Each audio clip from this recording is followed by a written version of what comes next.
out that the UK has a comparative advantage internationally with the research that's going on, Oxford Imperial in pursuit of the vaccine, and also the leadership the Prime Minister showed at the Gavi Summit to smash all the records, to get $8.8 billion worth of funding to ensure equitable access to the whole world, good for the United Kingdom. We don't want a second wave globally, but also important as a matter of moral responsibility. On misinformation, we've discussed it in the G7 and plenty of other formats, and he's absolutely right that we must be absolutely rigorous and robust in rebutting false information, particularly about something as irresponsible as vaccine safety standards. Thank you, Mr. Speaker. Can I draw my right honourable friend's attention to the exchange of correspondence between me as chairman of the liaison committee and our right honourable friend, the leader of the House, about the continuing scrutiny of the overseas aid budget? Can I welcome the fact that government seems to have withdrawn its proposal simply to merge the DFID Select Committee with the Foreign Affairs Select Committee? What possible justification could there be for any reduction in scrutiny by Parliament of this very substantial and complicated budget? Can I thank my honourable friend and pay tribute to the work he does. He's one of the leading parliamentarians and select committee members and indeed chairs. In relation to the select committee representation, it is the normal position that the government takes that they ought to shadow the government departments. But having said that, it is ultimately for the House to decide. I welcome all the scrutiny, and he will know that in relation to ICAI, we have not only affirmed its role in providing scrutiny and accountability on aid decisions, but I want to review it to make sure that it is focused on what adds the most value and to make sure that their critical analysis is followed by practical recommendations. Wendy Chamberlain. Thank you, Mr. Speaker. Now, the Government did embark on and has rushed through an unnecessary and expensive merger of the FCO and DFID right at the time when UK aid is needed most overseas. And despite repeated requests from my office, it appears that the Government either doesn't know what the merger will cost or is not willing to say. So can the Foreign Secretary confirm whether or not any estimate of merger costs was made prior to the merger's announcement in June? Can I thank the Honourable Lady? Can I just first say, on her issue of timing, I think COVID has shown precisely why we need to integrate more in relation to our international endeavours. I think that was true in relation to the combination between research for a vaccine, the Gavi Summit and the misinformation that was asked earlier. And in relation to the cost of the merger, we would envisage that, notwithstanding that our commitment to 0.7%, over the long term, in the course of the CSR, we can make considerable savings on administrative costs as we streamline and fuse and synergise the various different aspects of the previous departments. Sean Murray. Thank you, Mr. Speaker. Does my right honourable friend agree that Cornwall Council having a staffed office in Brussels is a good use of taxpayers' money at this time when it could be spent on local services? I thank my honourable friend. It is a curious decision since we've left the EU to have an operation overseas. Well, we have a global network of 280 overseas posts which represent all parts of the UK, including Cornwall. But the decision to operate overseas is one for Cornwall Council, and ultimately the voters of Cornwall, who I'm sure will want to have a say on whether this is a good idea and a good use of their taxpayers' money at the next local elections. Heading to Ealing with Mr. Virendra Sharma. Virendra Sharma. Thank you, Mr. Speaker. This summer, I hosted the British South Asian Youth Summit, bringing together more than 150 young people from across South Asia and Britain. They discussed the future, wrote an MOU, and agreed to work together. Will the Secretary of State meet with me and some of the young people to hear their proposals and offer the support of his network to support the positive cause of promoting understanding and engagement in the region? Foreign Secretary. Can I thank the honourable gentleman for an exceptional endeavour and pay tribute. We ought to, as we depart the EU and forge our way in the world, have stronger relationships with that part of the world. I'd be very interested in receiving directly the proposals and the ideas, and would make sure that either myself or the Minister for the region meets with him and those involved. Theresa Villiers. The UN embargo on the sale of conventional weapons to Iran expires in October. Unless it's extended, Iran will no doubt have more access to weapons to oppress their own people and spread death and terror through proxies like Hezbollah. So why did the UK abstain on a resolution to extend the embargo, and what action is he going to take to make sure it stays in place? Secretary. Can I thank my right honourable friend? She will know that the resolution that was tabled failed by 15 vote, in fact, only garnered two votes in the UN Security Council. The UK's position was very clear. We want to see the continuation of the arms embargo. It's got to get through the Security Council. As frustrating as that may be, we've offered our good offices, and indeed if time had been allowed from the original tabling of the resolution between a vote, we had offered with the E3 to work with all the permanent members of the Security Council to try and find a compromise. Ultimately, I just have to say, unless the resolution can pass, it has no impact in restraining Iran. Let's head to Manchester with Abdul Khan. Abdul Khan. Mr. Speaker, nearly 80% of the Uyghur Muslim population has vanished since 2016, either as a result of detainment in concentration camps or forced disappearance. The Bar Human Rights Committee of England and Wales has detailed disturbing covert drone footage showing Uyghur blindfolded and taken onto trains. In light of this, will the Secretary of State outline what steps his departments are taking to hold the Chinese government to account for these heinous crimes? And will he confirm today that the government will call for an impartial international investigation into what is taking place in Xinjiang? Minister. I'd like to thank the honourable gentleman for his question. He's absolutely right to raise it. We have serious concerns about gross human rights violations being perpetrated against Uyghurs and other ethnic minorities in Xinjiang, including the extrajudicial detention of over 1 million Uyghur Muslims and other minorities in political re-education camps, as they've been referred to. We are playing a leading role in holding China to account for its widespread violation of human rights. And on the 30th of June, the UK led a joint statement on behalf of 27 other countries at the UN Human Rights Council about the situation in Xinjiang. And the Foreign Secretary, finally, Mr. Speaker, has again raised Xinjiang with his Chinese counterpart, the Foreign Minister. Thank you, Mr. Speaker. The JCPOA deal did not include terms relating to Iran's financing of terrorism and development of ballistic missiles. As Iran appears to have both breached its nuclear commitments and allowed the IRGC to intervene violently across the region, does my right honourable friend agree that a new deal addressing these issues is vitally needed? Can I thank my honourable friend?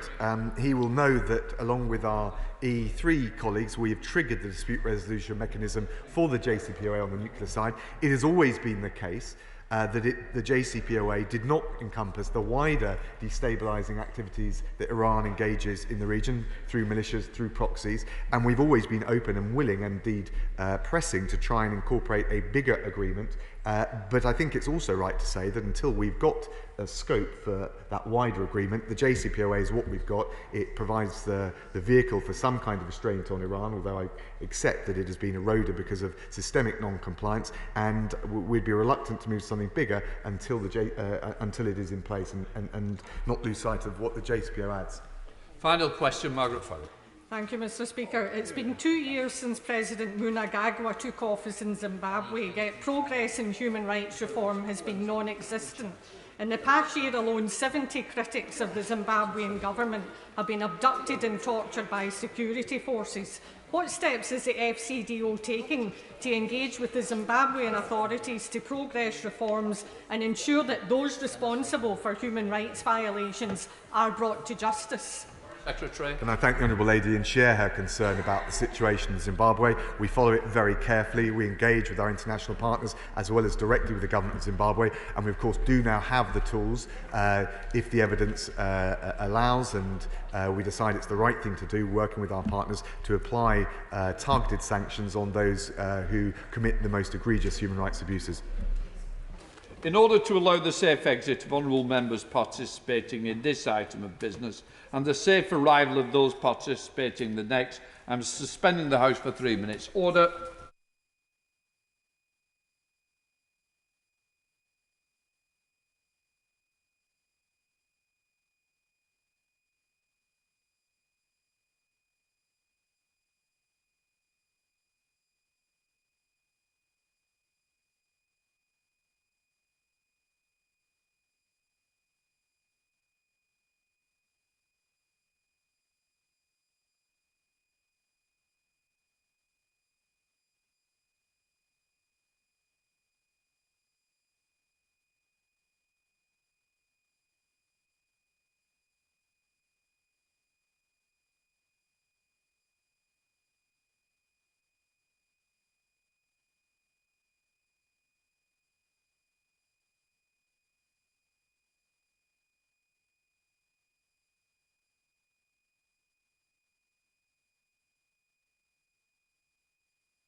I call Louise Haigh to ask her urgent question.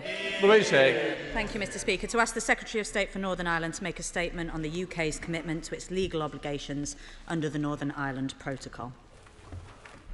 Thank you, Mr Speaker. We are fully committed to implementing the withdrawal agreement and the Northern Ireland Protocol, and we have already taken many practical steps to do so. The protocol was designed to maintain the Belfast Good Friday Agreement, the gains of the peace process, and to protect the interests of all people in Northern Ireland. And that is what this government will do and will continue to deliver upon. Throughout the last year, as we have taken steps to comply with our obligations under the protocol, we have always sought to honour both our international obligations and our commitments to the people of Northern Ireland. The protocol itself states that it should impact as little as possible on the everyday life of communities, and it explicitly depends on the consent of the people of Northern Ireland for its continued existence. As we continue to implement the protocol, this overriding need must be kept in mind. This government has consistently said that people and businesses in Northern Ireland will have unfettered access to the whole of the UK market. Our manifesto made a very clear commitment on this. The approach that we will take in this legislation builds on that commitment and on the specific commitment we made in the New Decade New Approach Agreement to legislate by the end of the year for unfettered access. This has been one of the most consistent asks from Northern Ireland businesses since the protocol was agreed, and we are now moving to provide certainty. Our approach guarantees that we will be able to deliver the objectives that we set out for implementing the protocol in a way that protects the interests of the people and the economy of Northern Ireland. We are working hard to resolve any outstanding issues through the Joint Committee and will continue to approach those discussions in good faith. But we are taking limited and reasonable steps to create a safety net, one that ensures the government is always able to deliver on its commitments to the people of Northern Ireland and in line with the protocol. Louise. Well, thank you, Mr Speaker, for granting this urgent question. This week starts a crucial period in our trade negotiations with the EU. Labour want the government to succeed, to secure a deal in the national interest and to protect the Good Friday Agreement. So it is very welcome to hear the Secretary of State's confirmation of its commitment to the protocol. But it has been deeply concerning ahead of these talks that the Prime Minister is appearing to undermine our legal obligations and his own deal. The resignation of the government's chief legal advisor this morning suggests that concern over the government's approach runs to the very top. It risks jeopardising the progress of the negotiation and the chance of securing a much-needed deal. Now, the protocol was not foisted on the Prime Minister by Brussels, by a previous government or by Parliament. The Prime Minister personally renegotiated it, campaigned on it, legislated for it, ratified it in an international treaty. With these latest moves, some fear the Prime Minister is once again using Northern Ireland as a political football to suit his wider political means. Because we cannot forget, at the heart of this are the people and businesses of Northern Ireland who risk paying the price. For them, this is not the latest episode in a Brexit drama. This is a profoundly worrying moment that will shape their livelihoods, their businesses and their future. It reopens the uncertainty they hoped had been settled. It takes us backwards in negotiations and undermines trust with the European Commission. Because ultimately, Mr Speaker, this is about trust. How can the people of Northern Ireland trust this government with the careful progress made over the last 2 decades when they tell them the protocol is necessary to protect it and then suggest it undermines it? How can the British people trust a government who swore they had an oven-ready deal only 10 months ago and now tell them that deal was ambiguous and contradictory? And how can our partners and allies around the world now trust us to enter trade negotiations or multilateral arrangements? So can the Secretary of State confirm whether the Treasury Solicitor resigned today in response to these plans by the government to bring forward legislation that will undermine our legal obligations? Can he confirm whether a ministerial direction has been given on the Internal Market Bill? And can he further outline what legal advice he has seen on whether the ministerial code will be breached if MPs are asked next week to vote on provisions that will undermine those legal obligations? Mr Speaker, there really was no need for it to come to this. The elements of the protocol left to negotiate are not insignificant, but neither are they insurmountable. With trust, progress could easily have been secured.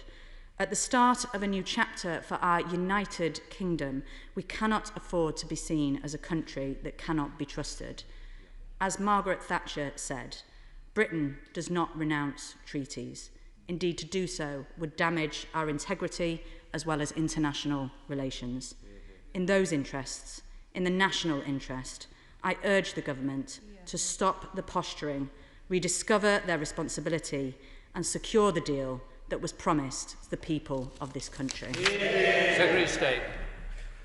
Thank you again, Mr. Speaker. I would just say initially to the Honourable Lady, I think she should wait until she sees legislation tomorrow, because hopefully she will then see that actually what we're doing is delivering on the very promises that she was just referring to. She made the comment about the Prime Minister's campaigning and our manifesto pledge, which I referred to in my opening remarks. This bill that we will bring forward absolutely delivers on our manifesto pledges, and she will see that when she sees the bill.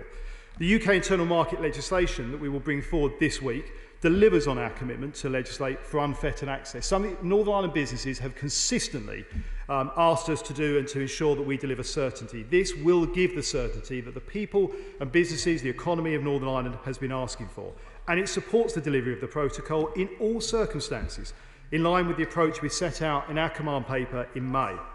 The safety net we will implement and we will outline this week will deliver on the commitments made also, as I say, in that general election manifesto.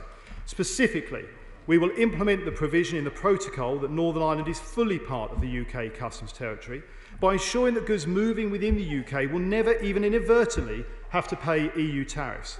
We would ensure that businesses based in Northern Ireland have true unfettered access to the rest of the United Kingdom without paperwork.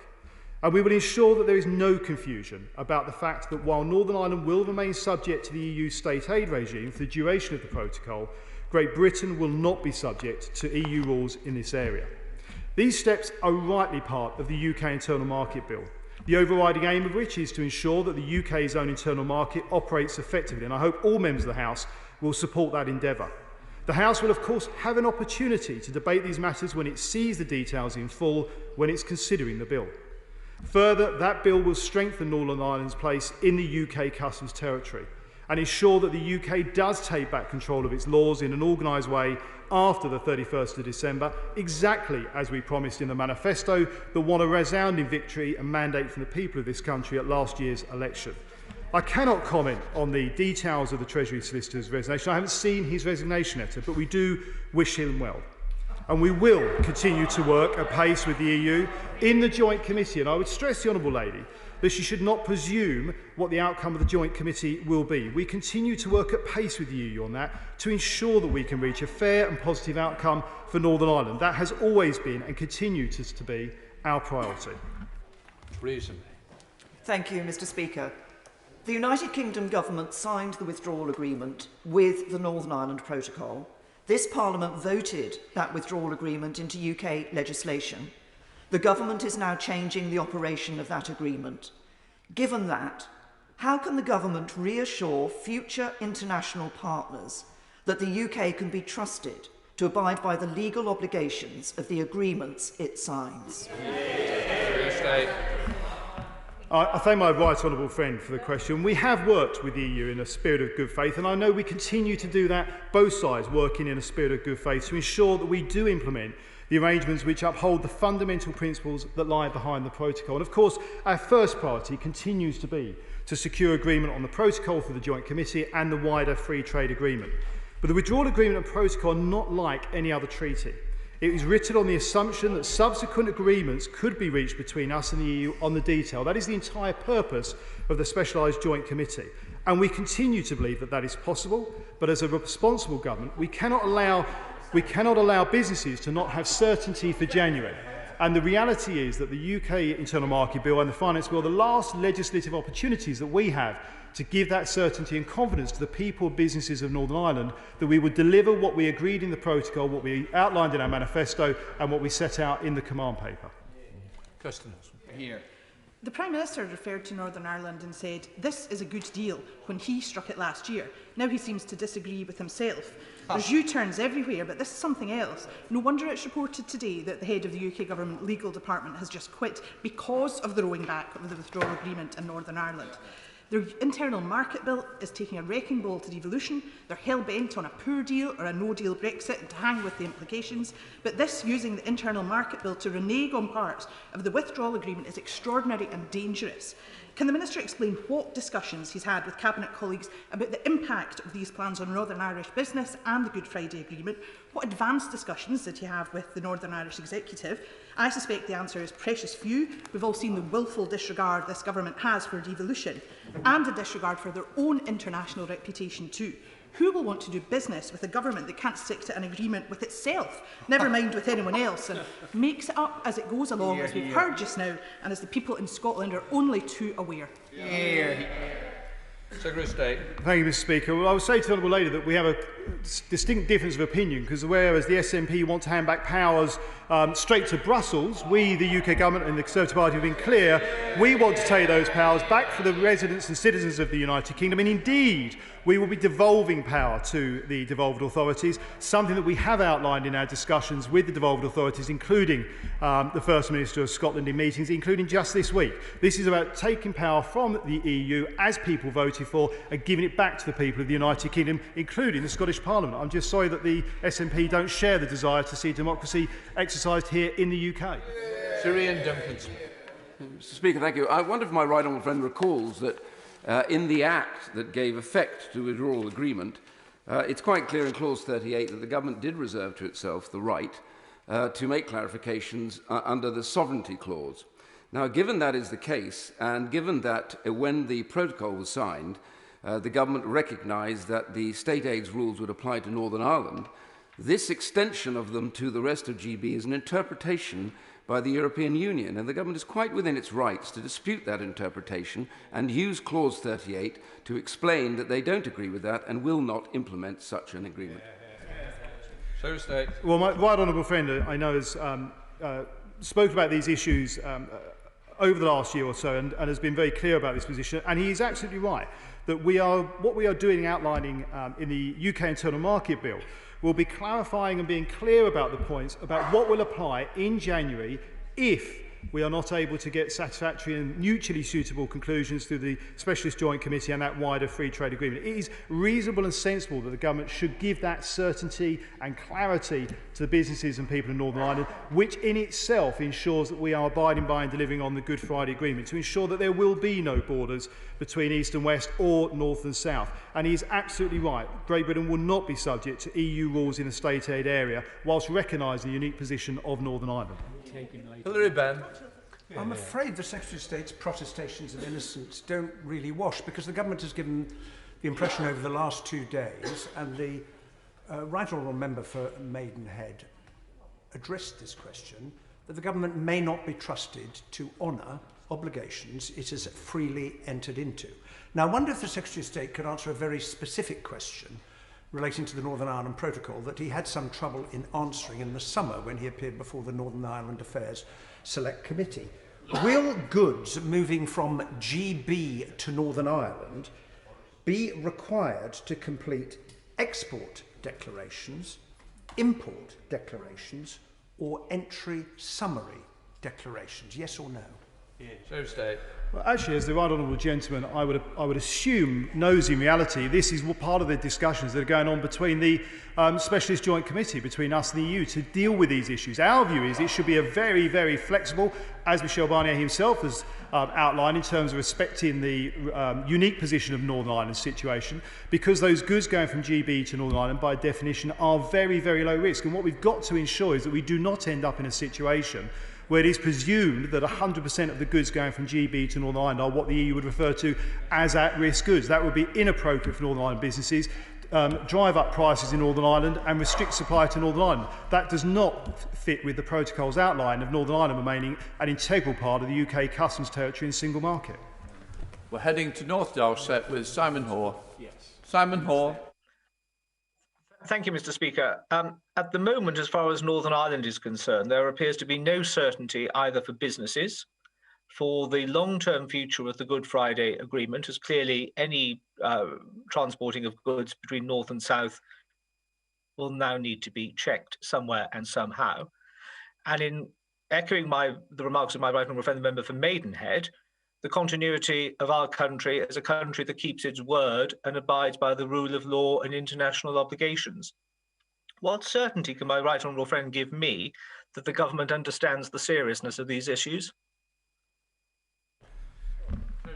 Well, I would say to my honourable friend that we as a country stand for international law and the ordered international system. We always will. I think countries around the world are aware of that. They're equally aware that we are in these negotiations with the EU. Our focus is on concluding those in a satisfactory and suitable way to get a good outcome of the free trade deal, good outcomes from the Specialist Joint Committee work for Northern Ireland. And I would say to him, actually, we've got to remember that delivering on the Good Friday Agreement is not just about North-South, it is also about East-West and ensuring that there are no borders, North-South or East-West. That's why we made this commitment on unfettered access, and that's what we will deliver through the UK Internal Market Bill. Thank you, Mr. Speaker. There are those in this House who will tell you that the protocol is the problem here, when in fact the protocol is a symptom of the problem, which is 4 years of terrible political decision making, and it is now the law, and this government is obliged to implement it in full. Mr. Speaker, a member of this House told the BBC yesterday that his party had been engaged with the government since January to achieve this change. Given that the government is legally bound to rigorous impartiality, and given that they have cited the peace process among their motive, I hope they'll indicate what engagement there has been with all the parties and whether they value better the guidance of their top legal advisor or the DUP. And can I say to the Secretary of State, can I caution, please, to not use the threat of a border on the island of Ireland or the hard-won impartiality of the Good Friday Agreement as a cat's paw in this or any other negotiation. Thank you, Mr. Speaker. Look, I have to say, in a large part, I agree with what the Honourable Lady has just outlined. The point I'm making is, obviously, and we had a letter from her own party and others yesterday outlining the issues around the Good Friday Agreement. This is also about ensuring that we continue to deliver on all of the gains of the peace process in Northern Ireland. And I have to say, ensuring that we are able to give Northern Ireland businesses the certainty that no matter what happens over the next couple of months, in January they know at the very least they can be assured of having the unfettered access that we have promised. That's what we will set out in the UK Internal Markets Bill to ensure that Northern Ireland remains an integral part of both the Customs Union and the Single Market Union of the United Kingdom. We have continued to have conversations with Northern Ireland businesses and parties, as we did around the command paper earlier this year, as she knows from the conversation I've had with the Northern Ireland Affairs Committee. Samuel Wilson. Mr. Speaker, this party and my party have voted against this withdrawal agreement. We have warned ministers about the impact that the withdrawal agreement has, not just on Northern Ireland, but the foot in the door for the EU, for the rest of the United Kingdom. And I'm pleased that we now have a bill which, at least on the reporting, appears to deal with some of those issues. But I'm disappointed to hear from the Secretary of State today that, first of all, we still don't know the depth and the width of checks for goods coming into Northern Ireland, and that we are still going to be left with state aid rules applying in Northern Ireland, which will stop us defending ourselves against predatory behaviour from the Irish Republic and other European countries. I want to emphasise to the Secretary of State that we will judge this bill on whether it delivers on the kinds of issues which he has promised and his government has promised to address in trying to undo the damage which the withdrawal agreement has caused. But ultimately, this agreement, which damages the whole of the United Kingdom, this union-splitting, economy-destroying, and also the border-creating agreement, has to be changed, replaced, and can be replaced and should be replaced. Thank you, Mr. Speaker. Well, the Honourable Gentleman has had a strong, consistent view on these issues, I know, from the very beginning. I would just say to him that I actually do think there is a huge opportunity for the whole of the United Kingdom and for businesses in Northern Ireland as we leave the European Union. When we look at what's happened, the opportunities in the Northern Ireland economy, cyber and things like that, I think there are big opportunities for growth there. But I would just say to him that I believe that the EU will continue to act in good faith. We are acting in good faith in those trade negotiations and in the Specialist Joint Committee to get a good and mutually beneficial outcome for the EU and the United Kingdom. So we are very focused on that. That is our priority and our desired outcome. What we will be setting out in the UK Internal Market Bill is, if that does not succeed over the period ahead, we want to make sure that those Northern Ireland businesses, as I say, have that confidence of not having some clarity about what the situation will be in January should those our priority on the agreements not come through. And I think that is a reasonable, sensible step for the government to take, and it will deliver unfettered access. Very simple. Thank you, Mr. Speaker. This government was elected on a manifesto that guaranteed that Northern Ireland would truly remain in the UK's customs territory, and committed that EU law would not get in the way of other elements of essential government business. So therefore, does my right honourable friend agree that these changes are simply delivering on that landslide-winning, red wall-smashing manifesto commitments? Well, I think my honourable friend makes a very good point, and we outlined very clearly, I don't think anybody can be under any misapprehension about our position that we outlined in the general election, that we would deliver unfettered access, that we would deliver for the people of Northern Ireland, we would continue to deliver on the Good Friday Agreement. That is exactly what we are still focused on doing. We're doing that through the negotiations, but we also want to make sure that we are taking reasonable steps to be prepared for January should we need to be, and we'll do that in the UK Internal Market Bill, delivering exactly on that manifesto pledge. Heading to North Down with Stephen Farry. Stephen Farry. Thank you, Mr. Speaker. Any unilateral change to the very necessary protocol risks undermining the Good Friday Agreement, risks a hard border returning to the island of Ireland, and places Northern Ireland businesses in a very uncertain legal position. Does the government recognise that in the event that they make unilateral changes, and in particular undermine the agreement, that they will reduce the prospects of a future relationship with the European Union? And in particular, there will be zero chance of negotiating a trade deal with the United States under a Biden administration and with a Democrat-controlled Congress. Well, I would say to the honourable gentleman, to an extent, take particularly the first part of his question, quite the opposite. We are focused on coming to an agreement through the trade negotiations and through the Specialist Joint Committee to ensure that we are able to deal with those issues that were always set out to be worked out by the Joint Committee in the protocol. Some of those detailed issues, that's exactly what the committee is there to do. All we will be doing in the UK Internal Market Bill is setting out for businesses and clarity for the people of Northern Ireland, if that does not come to a satisfactory conclusion, what happens on January the 1st. So I would say to him gently that that's the best way to give certainty to the people of Northern Ireland. Richard Holden. Speaker, given both the sovereignty clause and the need for certainty and clarity for businesses, does my right honourable friend agree with me that, given the time frame involved, it's absolutely right for the government to use domestic legislation via the UK Internal Markets Bill to ensure that Northern Ireland truly remains part of the UK customs territory after the end of the withdrawal?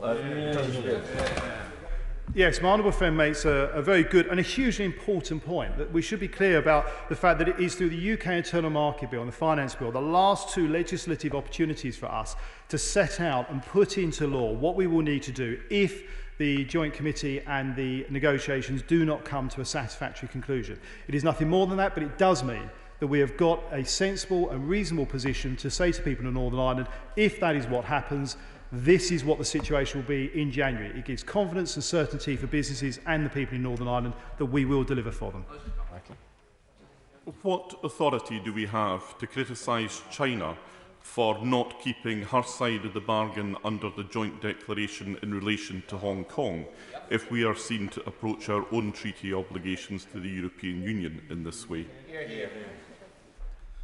Well, as I said, I'll say to the honourable gentleman, as I said earlier on in this urgent question, we have got specific issues through the protocol that were always designed to be worked out through the Joint Committee.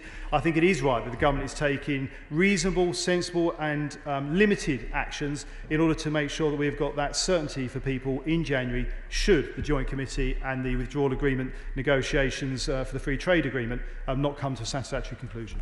John Redmond. The EU signed a withdrawal agreement and political declaration with two things at its core. One was they would respect the restoration of UK sovereignty. The other was they would work for a free trade, tariff-free agreement. Would my right honourable friend confirm that if the EU kept its word on these two colossally important points, the problems they've created in Northern Ireland would disappear? Well, I would say to my right honourable friend that this is exactly why I think it is important that we are clear about our intentions to ensure that we are delivering for the people of Northern Ireland. As I say, I am sure that the EU negotiating team will continue and be negotiating in good faith. Michel Barnier himself said that peace in Ireland is due thanks to the open border. There should not and must not lead to the return of a hard border, neither on maps nor in minds. I think he's absolutely right. We are determined to ensure we deliver on that. I'm sure the negotiations will be able to get us to that point, but it's right that we're able to say to the people of Northern Ireland that should that not succeed, we will legislate in UK law to ensure that. Speaker, I didn't hear an answer to my honourable friend's question, so I'll ask it again. Can the Secretary of State explain whether a failure to uphold international legal commitments would breach the ministerial code? Well, actually, I think I did outline earlier on, actually, as a minister, my focus is on ensuring we're delivering for the people of the United Kingdom. Within that is the people of Northern Ireland. As the Secretary of State for Northern Ireland, my focus is to ensure that we are delivering for the people of Northern Ireland, as we said we would, both in the command paper and in our manifesto. Yeah. Sir Desmond Swain. For the avoidance of any doubt, is it the case that if the EU negotiators, including those on the Joint Committee, are prepared to move forward to implement the existing agreement in a workable way, these provisions won't be necessary? My honourable friend, as often, is absolutely right. These are provisions that will be in the bill to take effect if other things don't come through. I think that with both parties acting in good faith, we will get to a position where these do become effectively irrelevant, exactly as he has outlined. Thank you, Mr. Speaker. Does the Secretary of State recognise that, as others have reminded him, there would be terrible future consequences for Britain if the government failed to abide by an international treaty it has signed? Does he recognise that, yes or no? That's right. I think I do, as I said earlier on, I absolutely recognise the importance of following the international laws and the rule of law. As I said, we've got a unique situation with this treaty. I think listening to particularly what some members have been saying from a sedentary position, there is a fundamental misunderstanding that there are items and issues in the protocol that were always designed to be worked through in the joint committee because they were not able to be agreed and worked through at the time of the protocol. What we will be outlining in the UK Internal Market Bill is, if that does not succeed, what will the UK government's position be to ensure that we are delivering for the people of Northern Ireland as part of the internal and integral market of the United Kingdom. Heading up to Blackpool South with Scott Benton. Scott Benton. Thank you, Mr. Speaker. This government has been clear that it will work flat out during September to agree our future relationship with the European Union. Does my right honourable friend agree that there is no reason why these clarifications as to how the protocol is implemented should undermine our negotiations in any way whatsoever? My honourable friend is right. I think those negotiations are ongoing. They are ongoing today, in fact. And as I say, I am confident that our negotiating teams and the EU negotiating teams are all focused on getting a good outcome, both for our friends and partners in the EU and for us in the United Kingdom, and that they will come to a solid and good conclusion. We are simply taking reasonable, limited steps to outline what will be the position if that doesn't succeed. But I'm with him. I'm confident that it will. Limbs. Thank you, Mr. Speaker. What assessments has the Secretary of State made on how the protocol or the failure to implement the protocol in full will impact on the flow of Northern Irish goods exported to Great Britain, necessarily through the Republic of Ireland and then through the ports of Holyhead? Well, I would say to the honourable gentleman, the purpose of the clauses we will be putting into the UK Internal Market Bill is to ensure that we continue to have good, free-flowing trade across the whole of the United Kingdom, including for Northern Ireland, as I've said before, that issue around unfettered access. And I hope that when he sees the clauses in the bill, which we'll be publishing tomorrow and introducing tomorrow, that he will see that that is a positive and sensible step. Mr. Speaker. What reassurance can my right honourable friend give that the UK Internal Markets Bill will provide the certainty needed in Northern Ireland to ensure that it remains within the UK customs territory, and that there is no reason whatsoever why the negotiations should be detracted or undermined by such an act? My right honourable friend is absolutely right. The clauses we will be putting into this bill actually are very clear around ensuring Northern Ireland's place within the United Kingdom, customs territory and single market. That is something that both the EU have recognised is important and a key thing that we will be delivering, and their respect for that and acting in good faith by both parties, I'm sure, will bring us to a good and sensible conclusion to the negotiations. We know people in number 10 like to move fast and break things, but I don't think we knew that that extended to the Northern Ireland Protocol, with the consequences that will have for the Good Friday Agreement and the devolution settlement as a whole. Does he accept that these aren't just bits of paper, these affect people's lives and livelihoods? And who, once all this is broken, is going to pick up the pieces? Hear, hear. Well, I would just suggest the honourable gentleman waits until he's seen the detail of the text tomorrow so that he can support us in seeing that this is about delivering on ensuring the people of Northern Ireland stay part of the United Kingdom, regardless of whether he wishes to or not. David Jones. Thank you, Mr. Speaker. Article 6 of the Act of Union provides in essence that no duties will be applied to goods passing between Great Britain and Ireland. Does my right honourable friend agree that these are constitutional rights still enjoyed by the people of Northern Ireland, and that unless the protocol is clarified and adjusted, those rights may possibly be infringed? Well, my right honourable friend makes an interesting point, and he is right in the sense that that Northern Ireland is and has been, as we know, next year, as we celebrate the centenary, for almost now 100 years, part of the United Kingdom. It is an integral part of the United Kingdom.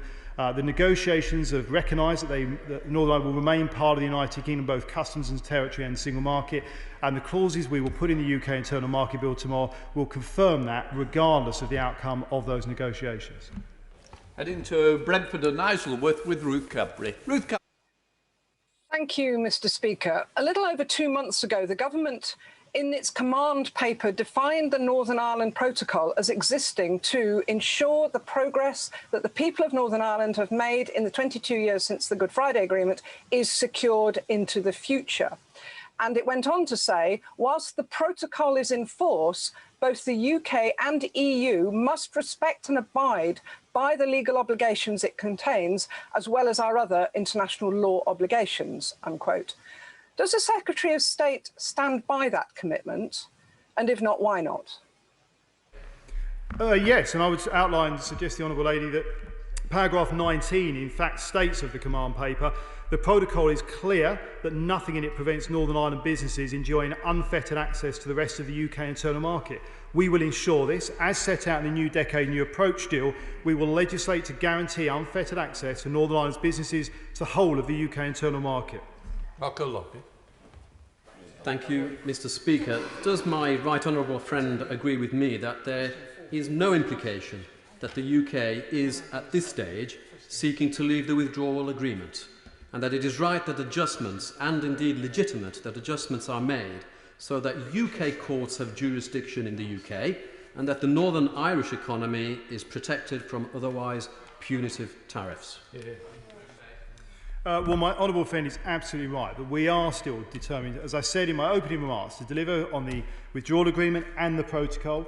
We hope those negotiations come to a suitable and sensible conclusion. This is purely a set of clauses that we're putting in place that, should that not happen, we are clear about what the position will be in January, and that there is legal structures in place to be able to deliver on those issues, including unfettered access. Paisley. Speaker, on the 20th of May, the Government outlined its 4 key principles for supporting Northern Ireland through this process: that we would have unfettered access as businesses across the Irish Sea, that there would be no tariffs on internal UK trade, there would be no new customs infrastructure, and Northern Ireland would benefit equally from the trade deals that are currently under negotiation. Any customs arrangement, I hope the Secretary of State will agree, any customs arrangement that affects trade or impacts on trade in any way between Northern Ireland and the rest of the United Kingdom in either direction is unacceptable and must be stopped. Has this government the mettle, or do they have a tin-foil spine when it comes to standing up from our detractors in Brussels and our debtors in the Republic of Ireland? Give the people of Northern Ireland the certainty, give the businesses in Northern Ireland the certainty they deserve, and let us have certainty in those 4 key principles. Well, I would say to the honourable gentleman that obviously our determination and desire is to be able to deliver that certainty through the free trade agreement negotiations and the joint committee work. What we will be outlining tomorrow in the bill is, if that does not succeed, giving that certainty to Northern Ireland businesses about what the framework, the legal structures will be from January to ensure that we do deliver on unfettered access. And I would just say we are continuing to deliver on the protocol with issues around live animals and agri-foods work that we have done with the EU settled status scheme and issues like that. We are delivering on what we have agreed. We will continue to do that, and we do so in good faith.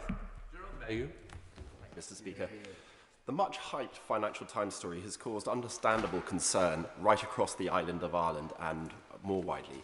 So can my right honourable friend reassure the House that the measures being introduced tomorrow are solely a safety net, not a safety net to the work of the Joint Committee, and do not in any way prevent the Government from complying with the Northern Ireland Protocol in full or from compromising the Good Friday Agreement? My honourable friend is absolutely right. We are doing this in order to make sure that we can always deliver the wider objective of the protocol, which is to protect peace in Northern Ireland and the Good Friday Belfast Agreement, and to do so with, as part of the protocol, outlining, as we did in the command paper, how we will do those issues that are still outstanding, if they are outstanding, at the end of December. Thank you, Mr. Speaker. The truth is, whatever reassurances the Secretary of State gives today, people in Northern Ireland simply cannot trust a word that comes out of this Tory government's mouth. At every single turn, they have used us as a bargaining chip, as a useful tactic, as part of a cynical game. So rather than taking his steer from cosy chats with the DUP, will the Secretary of State once and for all accept that people in Northern Ireland, the majority voice in Northern Ireland, will accept nothing less than the full implementation of the protocol? Well, I would say to the honourable gentleman, actually, if he looks at what we've been doing on the protocol, it's the dedicated mechanism, as I said, settled status scheme, the live animals and agri-foods work that we have done on SPS checks, etc. We are delivering on the protocol, and we are delivering on what we said we would do, as we did with the rules and regulations we have already passed this year, not least of all including on victims' pensions. So I think we do have a good track record of delivering, doing exactly what we say we want to do. And one of the things we said we would do, we outlined we would do, we have a manifesto pledge and a mandate to do, is deliver unfettered access for Northern Ireland businesses. We will do that. Sir Robert Neal. The Secretary of State has said that his committee and the government are committed to the rule of law. Does he recognise that the adherence to the rule of law is not negotiable? Against that background, will he assure us that nothing that is proposed in this legislation does or potentially might breach international legal obligations or international legal arrangements that we have entered into? And can he answer specifically the other point? Was any ministerial direction given?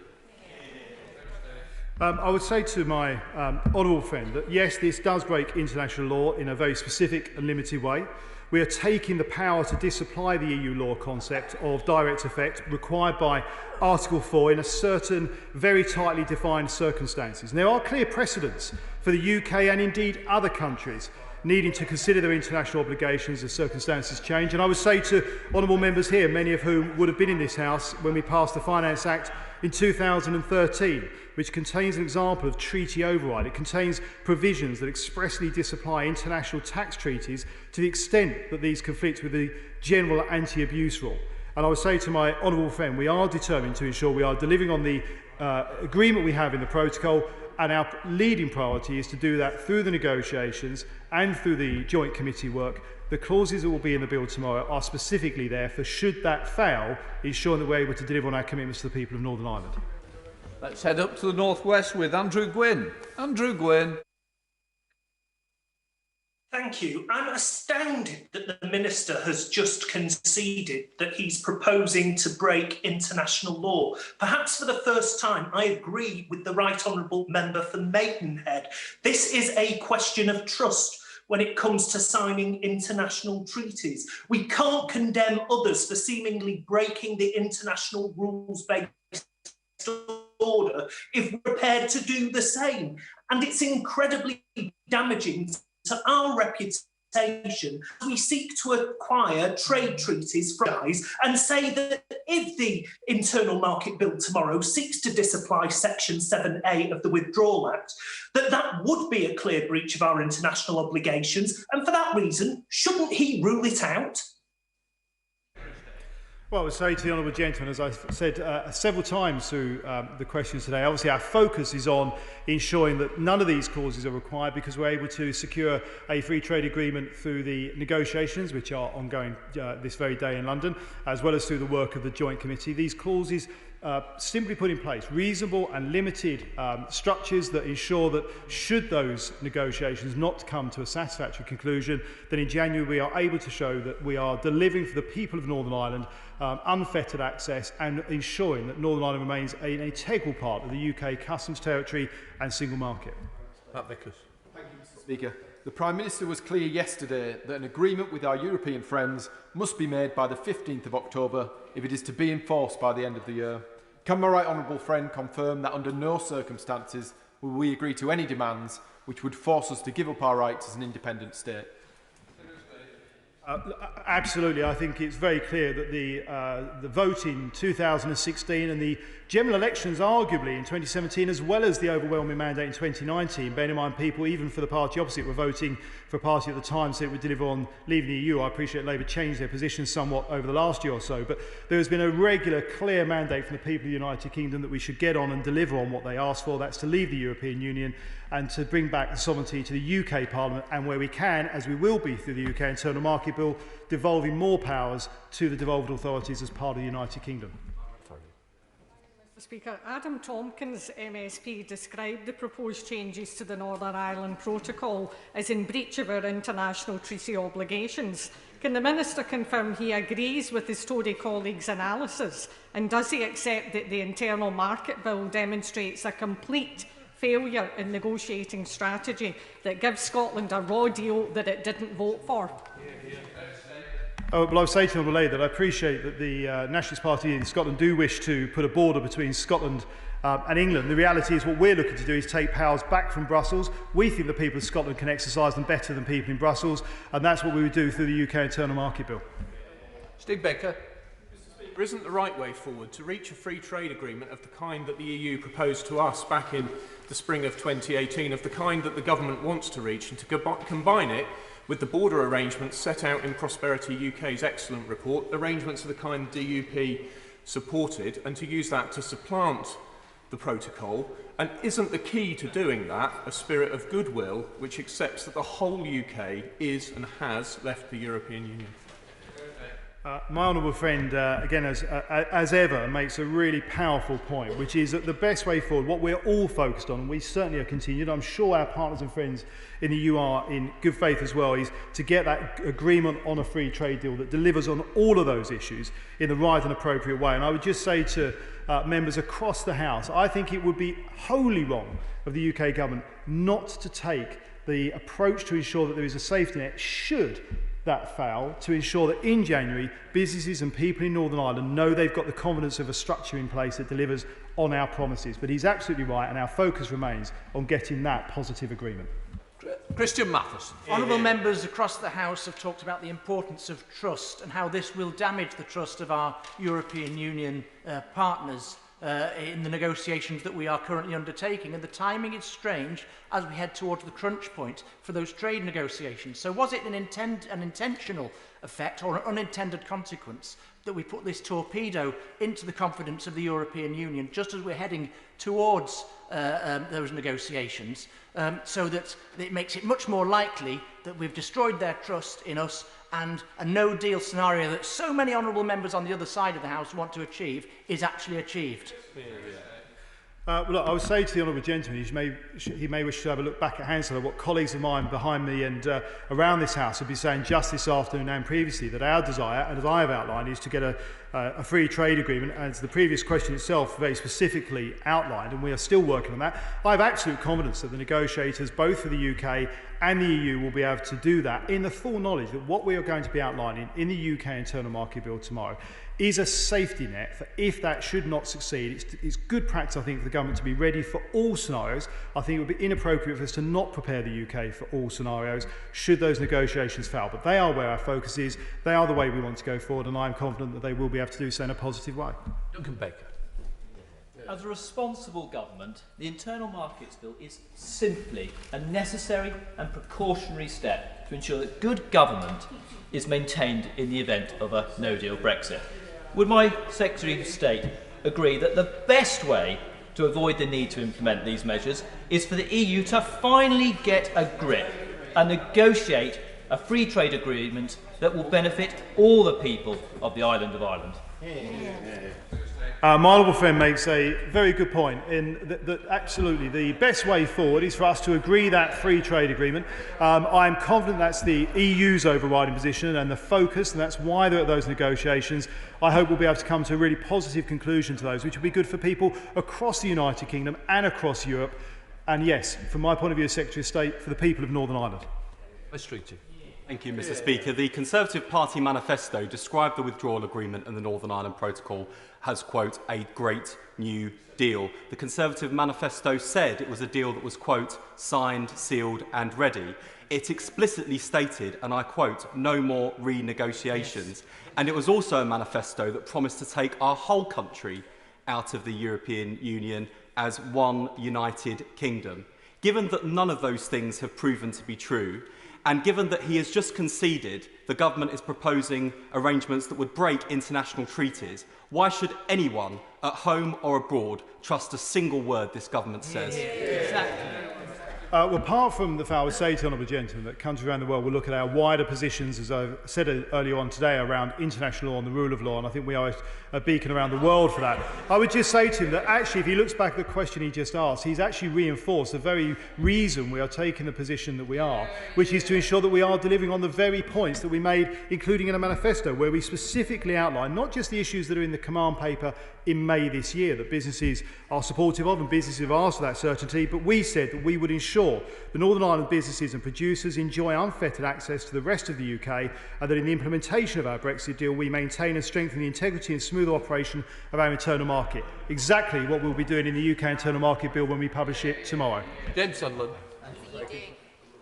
Mr. Speaker, does my right honourable friend concur that this complex issue is ultimately about the good people of Northern Ireland, and that any future protocols will be agreed with their best interests at heart? My honourable friend is absolutely right. That has to be at the core of what we do. And actually, at the heart of that is why the concept of consent is so important. And it's right that we remember that for the people of Northern Ireland. Mr. Speaker, signing an international treaty isn't a game, it's a commitment.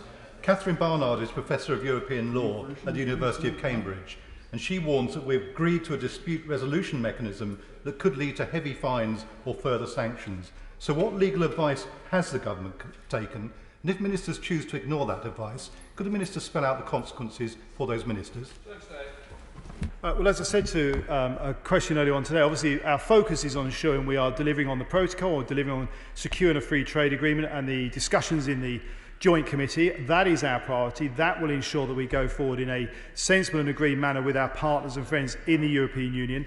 I would say to the Honourable Gentleman that he should wait and see the clauses tomorrow, which will deliver, as I've outlined, on the promises we have made to ensure that the people and businesses of Northern Ireland have that certainty that they need. For should that not succeed, and I am confident it will, but should it not, I think it's sensible and reasonable that government has got that safety net in place, that people have confidence about what the situation will be in January. Nuttall Richards. My constituents and I in West Bromwich East are clear. We want our obligations to Northern Ireland to be upheld, as well as no delays and no extensions going forward. If a deal can't be reached with Brussels by the middle of October to ensure we're a truly independent country, then we have no choice but to walk away from the table. Can my right honourable friend confirm that under no circumstances will this country agree to any demand that doesn't give us sovereignty over our laws, land, sea and borders? Well, my honourable friend makes, again, a really powerful point that when people voted to leave the European Union in 2016, they were giving us a very clear message. They wanted us to return powers and decision-making to the UK government. That is what we are doing, and I would just add, we're also moving it closer to people directly in their everyday lives by then devolving powers, as we will outline through the process of the UK Internal Market Bill. Martin Doherty. Whatever form it takes, Brexit cannot be allowed to imperil the Good Friday Agreement, including the seamless border between the Irish Republic and Northern Ireland. A clear statement of intent, Mr. Speaker, from your counterpart on Capitol Hill, the Speaker of the House of Representatives. Now, given that they make it clear that the Right Honourable Gentleman's government can rip up international agreements to suit its own version of Brexit, or it can have a US-UK trade deal, but not both. What will it be?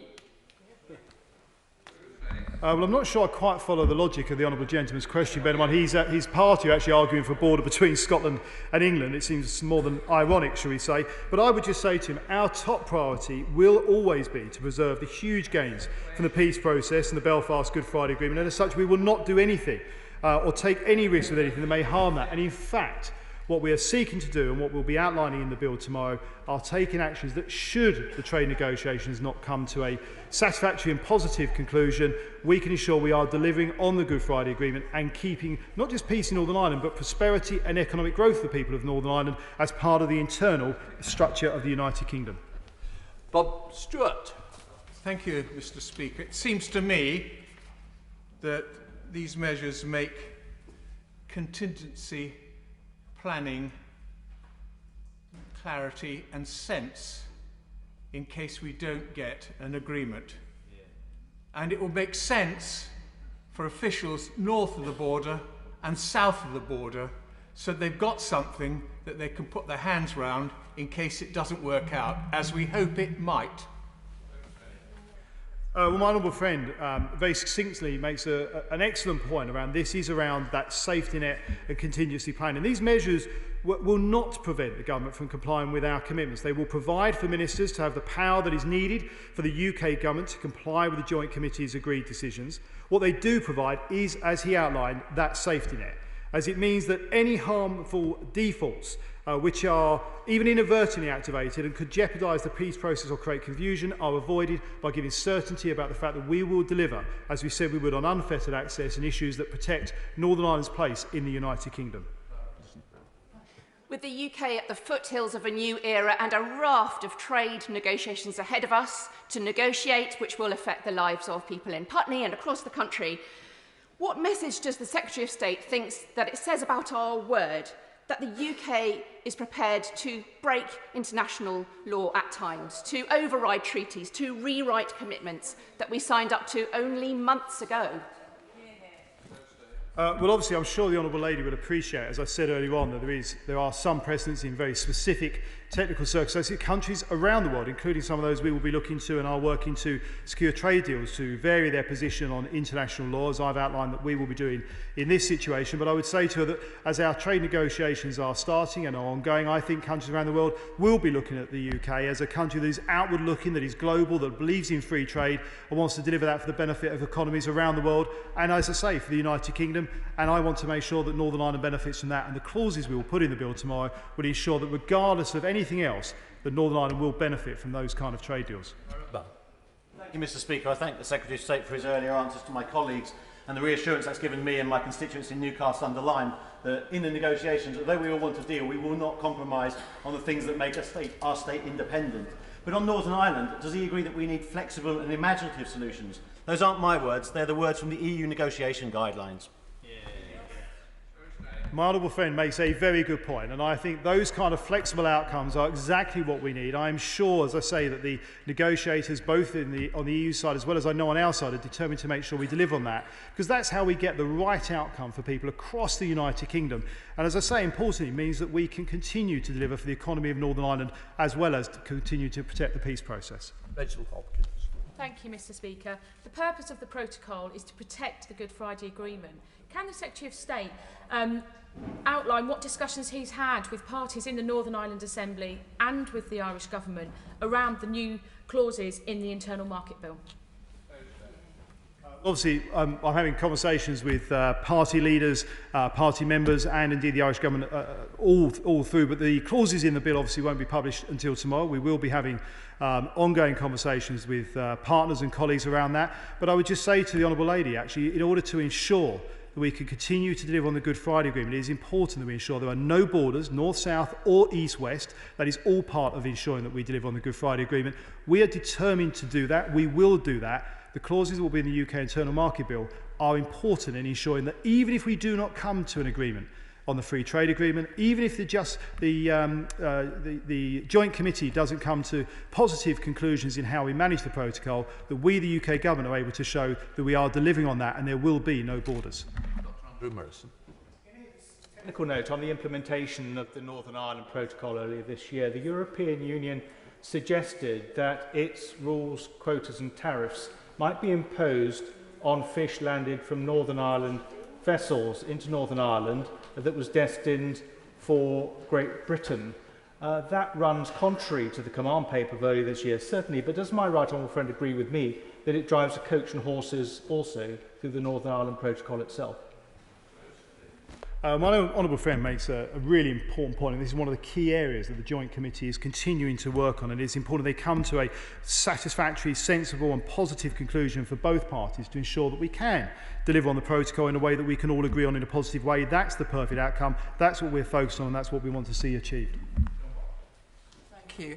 The Secretary of State will know that the North East has traditionally sent proportionally more of its young people into the armed forces than any other region. As a consequence, we have many veterans who served during the Troubles. They, their loved ones, and indeed all of us are proud of the hard-won peace.